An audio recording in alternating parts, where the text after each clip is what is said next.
My question to Your Honor, Mr. the Minister, what was the strategic initiative that the government has launched to help to succeed this DPI project? Well, to Gautam's point of the scale of the models that we already have implemented in India, and also speaking to the acceptability and the usage of them, some numbers, buttress what he was saying. 1.389 billion Aadhaar cards have been made. So that's an almost universal acceptance and application of our identity system. And beyond that, so many applications have already been built in various sectors and verticals, including finance, data exchange, health. Important for me is education and skills. I think all of that was made possible because we were a first mover in this space. India realized that the public infrastructure augmentation is an exercise that will take time, significant capital formation is required, and a country that is aspirational, the size of India, with developmental needs, technology was the only way we could actually leapfrog the developmental cycle. And therefore, we had a policy framework in place. 15 years has been the journey. 15 years ago, Aadhaar was institutionalized. And there's been a lot of institutional learning along the way. The key thing here is that India has successfully been able to demonstrate to Indian consumers, public, all stakeholders, including private enterprise and NGOs, that there is value at every chain and value for everyone. The DPI today is enabling a better form of governance.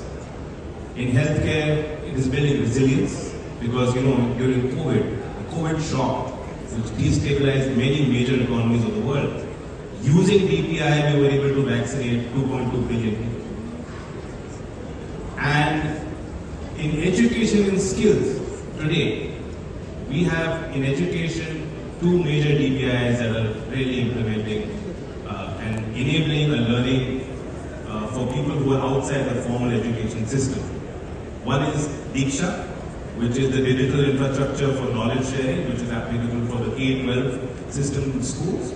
Here, there's a number of applications. We have content in video format, we have assessments built in, we have experiential learning built in as per our policy.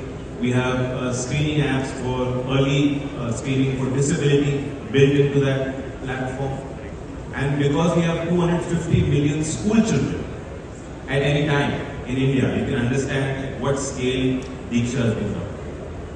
For higher education, there is SWAYAM portal, which again is open, whether there's private practitioners, academicians, teachers, parents, children, people out, what we call adult education, they're all able to access these platforms. On the skill side, recently we initiated a platform called Skill India Digital Hub. It's going to be a journey of about 14 months. And in these 14 months, we now have more than 10 million registered users.